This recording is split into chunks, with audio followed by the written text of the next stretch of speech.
filles, elles ont beaucoup travaillé. On a mis l'accent surtout sur la première période de l'été, sur la préparation physique. On a fait un peu de ski, une dizaine de jours en moyenne par athlète début juillet sur nos glaciers pour faire un peu le tri du matériel, notamment des skis, des chaussures, pour après partir en hémisphère sud. On a passé 3 semaines à Ushuaia, où on a des conditions de neige hivernale, et là on a pu bien s'entraîner. Pas toujours des conditions faciles parce que il faut se bagarrer un peu avec la météo, avec les conditions de neige, le vent, c'est l'hiver.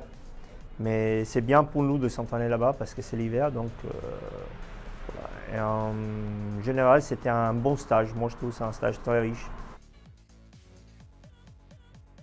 Solden, c'est toujours la première course. Il y a beaucoup de stress, il y a beaucoup d'émotions, d'inconnus. Est-ce qu'on s'est bien préparé? On s'est assez préparé? Est-ce qu'on est déjà prêt ou pas? Moi je dis que la saison elle est longue. Des fois on met beaucoup l'accent sur Solden. Mais il faut penser que la saison elle est très longue. Après Solden, la prochaine course des géants c'est 4 semaines après. Donc il ne faut pas oublier ça. Donc il faut avoir une bonne préparation pour Solden, mais pas non plus se prendre la tête.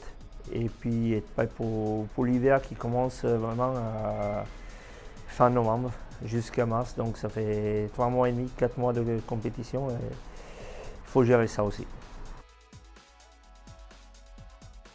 Le matériel il est hyper important, notamment les skis et les chaussures.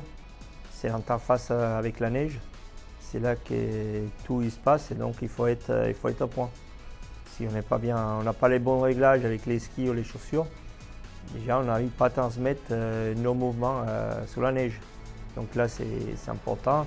Après on a tout le reste du matériel qui compte beaucoup, comme les combinaisons pour l'aérodynamique. Ils sont très importants, surtout en vitesse. Toutes les protections, les casques, les lunettes, tout ce matériel. Donc en général, le matériel dans notre sport, dans le ski alpin, c'est très, très important parce que c'est un sport technique où il y a de la technologie. Donc on y passe beaucoup de temps avec tous nos fournisseurs, nos supporters pour préparer et mettre à point notre matériel pour être plus performant.